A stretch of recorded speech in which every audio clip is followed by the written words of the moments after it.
Hello students, last topic अपना discuss किया था लेंथ एंड हाइट संकुचन।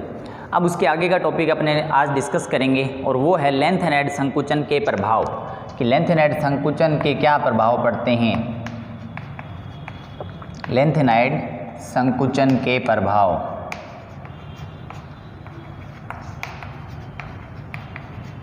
देखो, इसके अपने दो प्रभाव डिस्कस करेंगे। सबसे पहला प्रभाव है 4D व 5D श्रेणी के आकार में समानता। आकार में समानता। और दूसरा प्रभाव अपने देखेंगे और वो है लेंथ एंड हाइट पृथक्करण। लेंथ एंड हाइट पृथक्करण। अब देखो, सबसे पहले अपने स्टार्ट करते हैं कि 4D और 5D जो श्रेणियां होती हैं उनके आकार में किस प्रकार समानता पाई जाती है। आकार में समानता का मतलब ये है, अगर अपने इस हेडिंग से बात करते हैं तो इसका मतलब ये बनता है यहाँ पर कि 4D और 5D श्रेणियां जो थी उनके आकार लगभग समान होंगे। और उसका कारण क्या होता है? उसका कारण होता है लेंथ एंड हाइट संकुचन। एक बार अपने दोबारा हल्का सा रिवाइज कर लेते हैं। लेंथ एंड हाइट संकुचन क्या था? लेंथ एंड हाइट संकुचन ये था कि लेंथ एंड हाइट जो सीरीज होती है LN सीरीज, वो सीरियम से चलती है। 58 नंबर एलिमेंट होता है, एटॉमिक नंबर 58 होता है और वो जाती है ल्यूटीशियम तक, और ये होता है 71 नंबर एलिमेंट। क्लियर? तो जैसे जैसे अपने लेफ़्ट टू राइट जाते हैं या इधर से अपने ऐसे करते हैं, इधर से इस तरफ जाते हैं, बाएं से जब दाएं जाते हैं तो आकार में कमी आती जाती है। आकार में क्या आती है? कमी होती है। और ये जो कमी है इसका कारण मैंने आपको बताया था कि यहाँ पर परिरक्षण प्रभाव का मान जो होता है, परिरक्षण प्रभाव वो कम होता है। किससे? नाभिकीय आवेश से। किससे कम होता है? नाभिकीय आवेश से।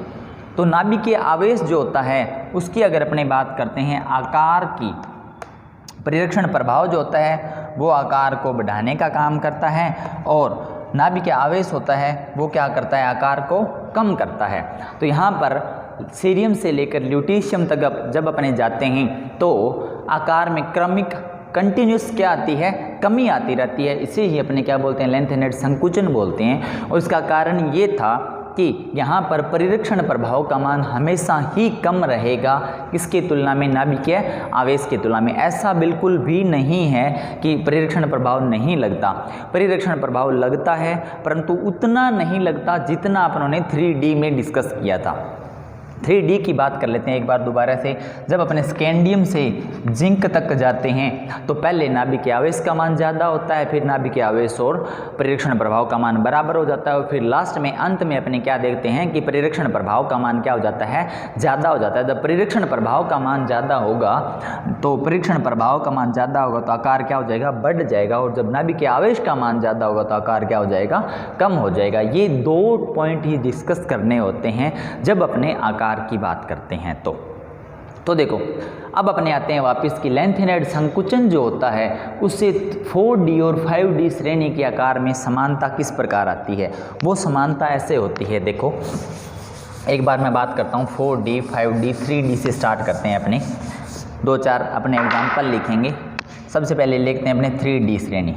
स्कैंडियम से स्टार्ट होती है, टाइटेनियम, वेनेडियम। 3 एग्जाम्पल लिख लेते हैं अपने। उसके बाद 4D के भी कुछ एग्जाम्पल लिख देते हैं, इटरियम, जर्कोनियम, नायोबियम। उसके बाद 5D सीरीज स्टार्ट होती है। 5D सीरीज स्टार्ट होती है LA से। LA क्या होता है? लेंथेनम। ये क्या होता है? HF, hafnium. और ये क्या होता है? टंगस्टन। तो देखो, 3D 4D 5D अपने तुलना किसकी करनी है? 4D और 5D की तुलना करने जा रहे हैं कि भी 4D और 5D का श्रेणी का आकार जो होता है वो लगभग कुछ तत्वों का आकार क्या हो जाता है? लगभग समान हो जाता है। और उसका कारण क्या रहता है? उसका कारण रहता है लेंथ एंड हाइट संकुचन। अभी अपने देखेंगे कि लेंथ एंड हाइट संकुचन के कारण कि 5D का आकार हमेशा क्या हो जाता है?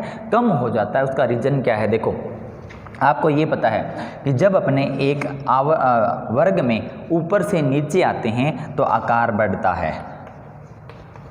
आकार क्या होता है? बढ़ता है। इस आकार बढ़ने का कारण क्या होता है? आकार बढ़ने का कारण ये होता है कि जब अपने एक वर्ग में ऊपर से नीचे आते हैं तो हमेशा आकार बढ़ता है। उसका कारण ये होता है कि कोष की संख्या बढ़ती है। क्या बढ़ता है? कोष की संख्या बढ़ती है। जैसे जैसे कोष बढ़ते जाएंगे वैसे वैसे आकार भी क्या होता जाता है? बड़ा हो जाता है। जैसे परमाणु की बात करते हैं, अगर इसकी बात करते हैं, ये कोई भी परमाणु एक ही कोष है, आकार छोटा है, एक कोष और आ गया, आकार और बड़ा हो गया, एक कोष और आ गया, आकार क्या हो गया? और बड़ा हो गया। तो जैसे जैसे अपने ऊपर से नीचे आते जाते हैं क्या बढ़ता रहता है? कोष की संख्या। कोष की संख्या से बढ़ने से क्या होता है? आकार हमेशा बढ़ता रहता है। तो ये तो बात थी एक जनरल आवर्त सारणी की। परंतु अगर अपने डिस्कस करते हैं कि 4D और 5D का आकार लगभग समान रहता है। अब ऊपर से नीचे आएंगे, ये 3D है, यहाँ से यहाँ आए कोष बढ़े, यहाँ से यहाँ आए कोष बढ़े, परंतु फिर भी आकार क्या हो जाता है कि इसका और इसका आकार यहाँ तक अपने डिस्कस करेंगे भी लगभग समान रहता है। देखो कैसे रहता है। यहाँ पर आपको पता है कि लेंथेनाइड के बाद यहाँ पर लेंथेनम के बाद यहाँ पर कितने तत्व आ जाते हैं? लेंथेनाइड के 14 तत्व आ जाते हैं। और अगर लेंथेनम का अपने परमाणु क्रमांक की बात करें, ये होता है 57 नंबर। हाफेनियम का परमाणु क्रमांक होता है 72 नंबर। कितना होता है? 72। उसके बीच में यहाँ पर कितने? 58 से लेकर 71 नंबर तक, सीरियम से लेकर ल्यूटीशियम तक ये आ जाते हैं लेंथेनाइड श्रेणी। ये क्या आ जाती है? लेंथेनाइड श्रेणी आ जाती है। और जैसा कि अपन ने पहले डिस्कस किया था, एक बार दोबारा से लिखते हैं इसको, यही लिख लेते हैं चलो, कि अपने सीरियम से जब अपने ल्यूटीशियम तक जाते हैं तो आकार में क्रमिक कमी होती है। क्या होती है? क्रमिक कमी होती है। किसमें? आकार में। तो जब अपने सीरियम से ल्यूटीशियम तक जाएंगे, यहाँ पर देखो सीरियम से ल्यूटीशियम तक जाएंगे तो आकार क्या हो जाएगा? कम हो जाएगा। अब क्या होता है, अगर मैं कि बताता हूँ आपसे ये बात करूँ कि भाई स्कैंडियम का आकार छोटा होता है, इटेरियम का बड़ा होता है, और लेंथेनम जो है उसका आकार इन दोनों से क्या होता है? बड़ा होता है। परंतु जब मैं यहाँ पर बात करता हूँ, टाइटेनियम का आकार छोटा होता है, उससे बड़ा हो जाएगा किसका? जर्कोनियम का। और यहाँ पर आकार बड़ा होने का कारण होता है क्या? यहाँ पर आकार इसलिए बड़ा होता है क्योंकि कोष बढ़ जाते हैं। और यहाँ से जब अपने यहाँ जाते हैं तब क्या होता है कि कोष तो बढ़ेंगे, परंतु यहाँ पर 4f में अंदर वाले कोष में इलेक्ट्रॉन भर जाएंगे। अगर जैसे यहाँ पर अपने बात करते हैं, ये होता है 6s, ये होता है 6s, ये होता है 5D, और ये अंदर वाला होता है 4f। तो इलेक्ट्रॉन कहाँ भरे जा रहे हैं? इलेक्ट्रॉन 4f में भरे जा रहे हैं। और कितने इलेक्ट्रॉन भरे जाएंगे 4f में? यहाँ से जब अपने लेंथेनम से हाफेनियम तक जाएंगे तो बीच में 14 इलेक्ट्रॉन भर जाएंगे। 4f में कितने इलेक्ट्रॉन भर जाएंगे? 14 इलेक्ट्रॉन भर जाएंगे। और ये इलेक्ट्रॉन जो हैं वो क्या है? नाभिक के नज़दीक हैं। किसकी तुलना में? 5D की तुलना में। किसकी तुलना में? 6s की तुलना में। इन दोनों की तुलना में 4f, ये जो मैंने 4f बनाया है, ये क्या होता है? नाभिक की ज़्यादा नज़दीक होता है। तो यहाँ पर हमेशा नाभिकीय आवेश बढ़ेगा। नाभिकीय आवेश बढ़ेगा तो क्या हो जाता है? आकार कम हो जाता है। अब देखो, अगर मैं डिस्कस करता हूँ कि भाई इसका आकार इतना कम हुआ और वो क्यों हुआ, तो देखो यहाँ पर लिख लेते हैं अपने किसका आकार कैसे कम होता है, कैसे बड़ा होता है। अपने इसका क्रम बना लेते हैं। स्कैंडियम का आकार छोटा होता है किससे? इटेरियम से। और इसका आकार छोटा होता है किससे? लेंथेनम से। इन तीनों के आकार की बात करते हैं तो सबसे छोटा कौन है यहाँ पर? स्कैंडियम, इटेरियम, और उसके बाद बड़ा कौन सा है? लेंथेनम। अगर मैं इस श्रेणी की बात करता हूँ तो टाइटेनियम का आकार, दूर लिखते हैं, टाइटेनियम का आकार छोटा होता है किससे? जर्कोनियम से। परंतु यहाँ पर मैं ये निशान लगाऊंगा लगभग बराबर का, लगभग बराबर का निशान लगाया, और किसका? HF का, कि जर्कोनियम और हाफेनियम का आकार लगभग जर्कोनियम और हाफेनियम का आकार क्या हो जाता है? लगभग बराबर हो जाता है। और इसी प्रकार मैं अगर यहाँ पर बात करता हूँ कि वेनेडियम का आकार छोटा होता है किससे? नायोबियम से। परंतु नायोबियम और टंगस्टन का आकार बिल्कुल बराबर होता है। क्या होता है, बिल्कुल बराबर। आपने ये ध्यान रखना है और सिर्फ इतना सा ध्यान रखना है। और आपको क्वेश्चन भी ऐसे आएगा कि भाई 4D और 5D के आकार में समानता क्यों होती है, अपने कारण क्या लिखेंगे, क्योंकि 5D में बीच में 14 तत्व किसके आ जाते हैं, लेंथेनाइड के आ जाते हैं। और लेंथेनाइड में जैसे जैसे अपने बाएं से दाएं जाते हैं, इस तरफ से इस तरफ जाते हैं, तो आकार में क्या होती जाती है, क्रमिक कमी हो जाती है। तो जैसे जैसे यहाँ पर देखो इसका आकार कुछ था, यहाँ से इधर गए, आकार में कमी आ गई, तो फिर आकार इसका तो उस हिसाब से ही बढ़ेगा ना, जैसे यहाँ पर है। ऐसे नहीं होगा कि लेंथेनम का आकार बड़ा है और फिर इनका आकार बहुत छोटा हो गया और इनका आकार बहुत बड़ा हो गया। क्रमिक शब्द यूज किया मैंने, क्या ये शब्द यूज किया, क्रमिक। इसका मतलब ये होता है क्रम से आकार घटता है और क्रम से ही आकार बढ़ता है। क्रमिक शब्द का मतलब ये होता है कि एक सीक्वेंस से आकार क्या होता है, कम होता है, और उसी सीक्वेंस से आकार क्या होता है, बड़ा होता है। तो अगर मैं बात करता हूँ इसके आकार की, स्कैंडियम, इटरियम और लेंथेनम का जो आकार होता है वो किस प्रकार बढ़ता है, किस प्रकार घटता है, तो देखो स्कैंडियम, इसके मैं परमाणुविक त्रिज्या लिख रहा हूँ पैरामीटर में। किस में लिख रहा हूँ, परमाणुविक त्रिज्या पैरामीटर में लिख रहा हूँ।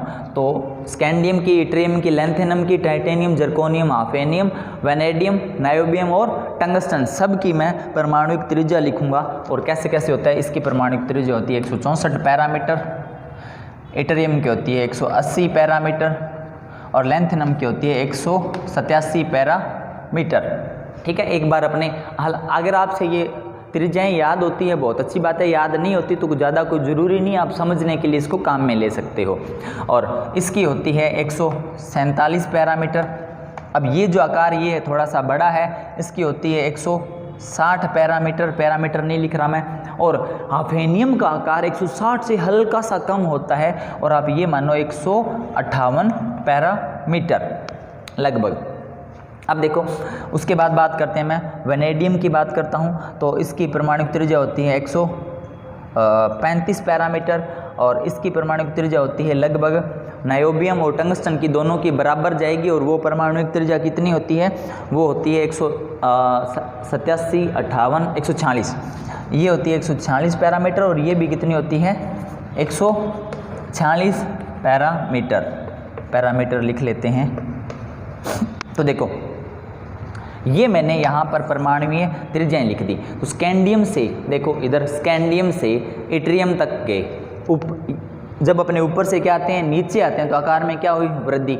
164 से कहाँ पहुँच गया 187, फिर नीचे गए कहाँ तक पहुँचे लेंथेनम तक, तो 187 से ज़्यादा हो गया, कितना हो गया 180 से ज़्यादा हो गया, कितना है 187। तो यहाँ पर जो आकार में वृद्धि हुई वो लगभग आप ये मानो 16 पैरामीटर की हुई और यहाँ पर आकार में वृद्धि कितनी हुई लगभग 7 पैरामीटर की। और यहाँ पर अगर अपने इस सीरीज़ की बात करते हैं, टाइटेनियम की परमाणुविक त्रिज्या कितनी होती है 147 पैरामीटर और जर्कोनियम की कितनी हुई 160। यहाँ से यहाँ गए तो त्रिज्या में क्या होगी वृद्धि होगी, परंतु हाफेनियम की क्या होगी इससे कम होगी। जर्कोनियम से हाफेनियम की परमाणुविक त्रिज्या क्या होगी इससे कम होगी। क्यों? क्योंकि हाफेनियम से पहले 14 तत्व किसके आ जाते हैं लेंथेनाइड के आ जाते हैं। और लेंथेनाइड में क्रमिक क्या होता है संकुचन होता है, जिसे अपने लेंथेनाइड संकुचन बोलते हैं। संकुचन का मतलब क्या होता है आकार हमेशा क्या होता जाएगा छोटा होता जाएगा। तो देखो 147 से बढ़ी लगभग आप ये मानो कि 13 पैरामीटर बढ़ गई। उसके बाद में थोड़ी सी हल्की सी बहुत ही हल्की सी क्या होगी कम होगी। उसके बाद अपन बात करते हैं वेनेडियम की, नायोबियम की और टंगस्टन की। तो वेनेडियम जो होता है उसकी कितनी है 135 पैरामीटर, नायोबियम की कितनी है 146 पैरामीटर और टंगस्टन की भी कितनी है नायोबियम के बराबर ही है। तो देखो जब अपने कहते हैं कि भाई वेनेडियम, नायोबियम और टंगस्टन एक वर्ग में ऊपर से नीचे आते हैं, तब आपने 11th में ये स्टडी किया था कि एक वर्ग में ऊपर से नीचे आएंगे तो हमेशा परमाणुविक त्रिज्या बढ़ेगी, परंतु परमाणुविक त्रिज्या नहीं बढ़ेगी। क्या होता है यहाँ पर जैसे जैसे अपने और ज़्यादा डीप स्टडी करते हैं तो इनके परमाणुविक त्रिज्याओं का जो आपने कंसेप्ट 11th में पढ़ा था वो क्या हो जाता है फेल हो जाता है, क्योंकि वो जो अपनों कंसेप्ट पढ़ा था वो पूरी पीरियोडिक टेबल के लिए था और ये पीरियोडिक टेबल के लिए नहीं है, अलग अलग वर्ग के लिए अपने पढ़ रहे हैं। तो देखो वेनेडियम की कितनी है 135, नायोबियम की कितनी है 146 और ऊपर से नीचे आ रहे हैं। तो 11th में जो कंसेप्ट पढ़ा था कि आवर्त सारणी में जैसे जैसे ऊपर से नीचे आते हैं तो परमाणुवीय त्रिज्या हमेशा क्या होती है बढ़ती है, परंतु यहाँ पर नहीं बढ़ती। क्यों नहीं बढ़ती? क्योंकि इससे पहले बहुत सारे तत्व आ गए और उन तत्वों ने क्या किया कि आकार में क्या कर दी, क्रमिक संकुचन कर दिया। और टंगस्टन की कितनी होगी यहाँ पर 146 होगी, ठीक है। नायोबियम की भी कितनी 146 और टंगस्टन की भी कितनी 146, तो ये तो होगी बराबर, और इसको अपने आप लगभग बराबर मान सकते हो। हालांकि ये छोटी है परंतु आप इसको क्या मान सकते हो, लगभग बराबर मान सकते हो। अब देख लो, अपने इधर से इधर जा रहे हैं इस आवर्त में, इसमें इधर से इधर जा रहे हैं, इसमें इधर से इधर जा रहे हैं। अब ये कंसेप्ट सही जा रहा है जो आपने 11th में पढ़ा था कि एक आवर्त में बाएं से दाएं जाते हैं तो आकार में क्रमिक क्या आती है, कमी आती है। देख लो, स्कैंडियम की कितनी है 146, उसके बाद क्या आता है टाइटेनियम की कितनी होगी 147, इधर जाते हैं तो आकार क्या हो रहा है, कम हो रहा है। और उसके बाद क्या आ रहा है वेनेडियम, वेनेडियम की कितनी होगी 145, ठीक है। तो स्कैंडियम से टाइटेनियम गए, आकार कम हो गया, टाइटेनियम से वेनेडियम गए तो भी क्या हो गया, आकार कम हो गया, 135 तक पहुंच गए। उसके बाद बात करते हैं अपने इस आवर्त की, 5वें आवर्त की, इटरियम, जर्कोनियम और नायोबियम। तो देखो इटरियम की है मेरे पास 180, जर्कोनियम की कितनी होगी 160 और नायोबियम की कितनी होगी 146। तो अपने इधर से इधर जा रहे हैं तो आकार में क्या आ रही है, कमी आ रही है। ये तो बात अपने जो 11th में पढ़ी थी वैसे के वैसे चल रही है। उसके बाद देखो लेंथेनम की कितनी है 187, हाफेनियम की कितनी होगी 158 और टंगस्टन की कितनी होगी 146 होगी। तो यहाँ पर भी जब अपने इधर से इधर जा रहे हैं तो आकार में क्या आ रही है, क्रमिक कमी आ रही है। तो आपने ये ध्यान रखना है कि 4D और 5D के श्रेणी के आकार में क्या होती है, लगभग समानता पाई जाती है। और उसका कारण क्या है, उसका कारण होता है लेंथेनाइड संकुचन। बस यही क्वेश्चन आएगा। क्वेश्चन क्या आएगा, देखो पहला क्वेश्चन ऐसे आ सकता है कि 4D और 5D की श्रेणी के आकार में समानता का कारण बताइए। क्या कारण बताओगे, लेंथेनाइड संकुचन। और लेंथेनाइड संकुचन क्या होता है वो अपने लास्ट लेक्चर के अंदर डिस्कस कर चुके हैं। और दूसरा आपसे ये पूछा जा सकता है कि 4D और 5D की श्रेणी के आकार में क्या होती है, लगभग समानता। उसका कारण तो आपने बता दिया कि लेंथेनाइड संकुचन होता है। आपसे ये पूछा जा सकता है कि किसकी परमाणु त्रिज्या ज़्यादा होती है, किसकी परमाणु त्रिज्या कम होती है। तो हालांकि आपने ये डाटा याद नहीं करने, परंतु आपको थोड़ा सा ध्यान रखना है और इस डाटा के आधार पे अपने ये बता सकते हैं कि किसकी परमाणु त्रिज्या ज़्यादा होती है, किसकी परमाणु त्रिज्या क्या होती है, कम होती है। यह पहला पॉइंट था। उसके बाद दूसरा पॉइंट अपने डिस्कस करते हैं और वो क्या है, लेंथेनाइड पृथक्करण। ये जो लेंथेनाइड पृथक्करण है ये बहुत ही सिंपल सा एक ही लाइन का आंसर है इसका, परंतु ये बोर्ड का क्वेश्चन आया, लास्ट ईयर बोर्ड में क्वेश्चन आया था ये कि लेंथेनाइड पृथक्करण आसानी से क्यों नहीं होता। लेंथेनाइड पृथक्करण का मतलब क्या है, आपको ये पता है कि तत्व क्या मिलते हैं, प्रकृति में मिलते हैं। तो प्रकृति में तत्व मिलते हैं, उनको अलग करना क्या होता है, पृथक्करण होता है। तो लेंथेनाइडों का पृथक्करण आसानी से नहीं होता। इसका कारण भी क्या है कि लेंथेनाइड पृथक्करण आसानी से नहीं होता। मतलब क्या हो जाता है यहाँ पर Ln लेंथेनाइड क्या हो जाता है, संकुचन हो जाता है। तो लेंथेनाइड संकुचन हो जाएगा तो उसके आकार क्या होते हैं, लगभग समान होते हैं। जैसे सीरियम अपने चलते हैं, सीरियम से ल्यूटीशियम तक, तो आकार में क्रमिक कमी तो आ रही है, पर अपने किसी भी अगर दो तत्वों की बात करें तो उनका आकार क्या होगा, लगभग समान होगा। बहुत ज़्यादा कमी आएगी या नहीं आएगी वो डिपेंड करता है लेंथेनाइडों ने कितना संकुचन किया है। तो देखो होगा क्या यहाँ पर, सी पर अपने कुछ एग्जाम्पल की बात करें। अगर आपसे ये पूछा जाए ये दोनों तत्व प्रकृति में एक जगह मिलते हैं तो इनका पृथक्करण आसानी से क्यों नहीं होता, तो देखो इनको पृथक ऐसे तो है नहीं, कभी यहाँ पर सीरियम पड़ा है, यहाँ पे प्रेसियोडाइमियम पड़ा है, इसको उठा के अलग कर लो, इसको उठा के अलग कर लो, ऐसे नहीं होता। इन दोनों को अपने क्या कराएंगे, किसी तीसरे एक्स तत्व, कोई भी जो तत्व है उसके साथ इसकी अभिक्रिया कराएंगे। तो जब इसकी अभिक्रिया कराएंगे तो सीरियम भी अभिक्रिया कर लेगा और प्रेसियोडाइमियम भी अभिक्रिया कर लेगा। क्यों कर लेगा, और सीरियम भी यौगिक बना लेगा, प्रेसियोडाइमियम भी यौगिक बना लेगा उस तत्व से। क्यों बना लेगा, क्योंकि यहाँ पर लेंथेनाइडों में क्या होता है, संकुचन होता है, आकार में क्या होती है, बहुत ही कम अंतर होता है। तो जैसे आकार में कम अंतर होगा तो एक्स के साथ सीरियम भी कोई कंपाउंड बना लेगा और प्रेसियोडाइमियम भी बना लेगा। इसी प्रकार अपने बात कर लेते हैं अगर नियोडाइमियम की और प्रोमेथियम की, तो इन दोनों के भी किसी तीसरे तत्व के साथ ऐसे, तो ये फिर वही बात आती है, कैसे नहीं, एक परमाणु यहाँ पर पड़ा है, एक परमाणु यहाँ पे पड़ा है, इसको उठा के अलग कर लो, इसको उठा के अलग कर लो, ऐसा नहीं होता। परमाणु का आकार बहुत ही कम होता है। तो ऐसे अपने इसको कहीं ऐसे देख कर कि भाई ये प्रेसियोडाइमियम है, इसको उठा लो, ये नियोडाइमियम है, इसको उठा लो, दिस इज़ नॉट पॉसिबल, ऐसे नहीं होता। इसके लिए अपने को क्या करना पड़ता है, एक प्रोसीजर होता है। अपने 12th में अगर आपका सिलेबस यही रहता है तो आपने 6th चैप्टर जो है उसके अंदर पढ़ेंगे तत्वों का निष्कर्षण कैसे किया जाता है, तत्वों का पृथक्करण कैसे किया जाता है, उसमें बहुत सी विधियां पढ़ेंगे। उन विधियों के द्वारा क्या होता है, तत्वों का निष्कर्षण और तत्वों का पृथक्करण किया जाता है। तो अब आपने सिर्फ ये लिखना है कि लेंथेनाइड, क्वेश्चन ये आया था बोर्ड में कि लेंथेनाइड जो पृथक्करण होता है वह आसानी से नहीं होता, कारण बताइए। आसानी से नहीं होता, क्या बताइए, कारण बताइए। तो कारण आपने इतना ही लिखना है, क्या लिखना है कि लेंथेनाइड संकुचन हो जाता है। तो जो भी तत्व अपने पृथक करेंगे और वो किसी दूसरे तत्व के साथ या दूसरे कंपाउंड के साथ, दूसरे यौगिक के साथ उसकी अभिक्रिया कराएंगे तो बहुत सारे तत्व उस तत्व के साथ क्या कर लेते हैं, अभिक्रिया कर लेते हैं और यौगिक बना लेते हैं। तो इसका पृथक्करण क्या नहीं होता, आसानी से नहीं होता। ये दो कारण थे। उसके बाद अपने नेक्स्ट टॉपिक स्टार्ट करेंगे कल से। नेक्स्ट लेक्चर के में आपने पढ़ेंगे एक्टिनॉइड्स। एक्टिनॉइड के कुछ अपने कंसेप्ट या कुछ तत्वों का कि कौन सा तत्व कितने नंबर पर होता है, एटॉमिक नंबर आप लोगों ने याद करना है, और तत्वों का परमाणु क्रमांक, एटॉमिक नंबर, और आपने क्या याद करना है, तत्वों का नाम और तत्वों का प्रतीक। इनमें से बहुत सी चीज़ें आपको याद होनी चाहिए अच्छे से। और ये क्यों याद होनी चाहिए, क्योंकि एटॉमिक अभी तक आपने डी ब्लॉक कंप्लीट कर लिया और लेंथेनाइड भी कंप्लीट हो गया।